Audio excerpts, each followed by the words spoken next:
ঈদুল ফিতরকে সামনে রেখে জমে উঠেছে গাইবান্ধা শহরের বিপণী বিতান ও মার্কেটগুলো। অনেকে ইতিমধ্যে সেরে ফেলেছেন ঈদের কেনাকাটা। এবারে পাকিস্তানি ও ভারতীয় কাপড়ের চাহিদা বেশি থাকলেও ক্রেতারা দেশি কাপড়ের প্রতি ঝুঁকছেন। মার্কেটে পুরুষ ক্রেতাদের চেয়ে মহিলাদের সংখ্যাই বেশি। ক্রেতা সাধারণ বলেন, বছর হইতে নতুন নতুন জিনিস আসে, আবার দামও তো সেই রকমই চায়। তো এবার দাম আছে, মোটামুটি ভালোই আছে।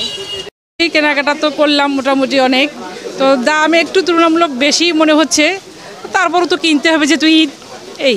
গাইবান্ধা শহরের সুপার মার্কেটের কাপড়ের দোকানগুলোতে দুপুরের আগে ও সন্ধ্যার পরে ক্রেতাদের ভিড় শুরু হয়। ক্রেতারা বলছেন, গত বছরের তুলনায় দাম কিছুটা বেশি হলেও ঈদের দিন যতই ঘনিয়ে আসছে ততই জমে উঠতে শুরু করেছে বাজার। ব্যবসায়ীরা বলেন, টুকটাক বেচা কেনা ভালোই হচ্ছে, আস্তে আস্তে দিন যাচ্ছে, বৃদ্ধি হচ্ছে। তবে মানুষ আসলে স্বাচ্ছন্দ্য বোধ করতেছে কেনাকাটায়। আর সবচেয়ে বড় কথা, পণ্যের মূল্য অনেক কিছু কমে গেছে আগের তুলনায়। তা আমরা মনে করি এটা অবশ্যই ধন্যবাদ দেওয়া লাগে সরকারকে।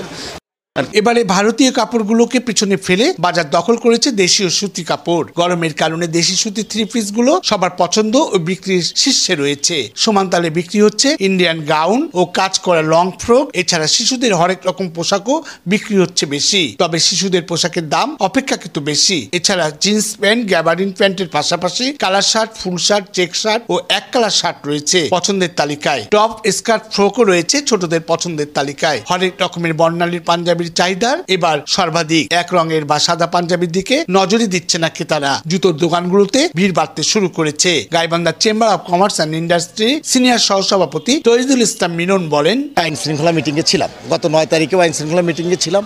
গত সপ্তাহেও যে আইন শৃঙ্খলা মিটিং ছিল সেখানেও আমি ছিলাম।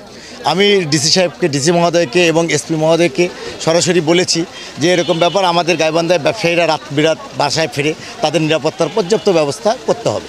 ঈদ যতই ঘনিয়ে আসছে ততই গাইবান্ধার মার্কেটগুলো জমে উঠতে শুরু করেছে। আসাদুজ্জামান মামুন, বাংলাদেশ বেতার, গাইবান্ধা।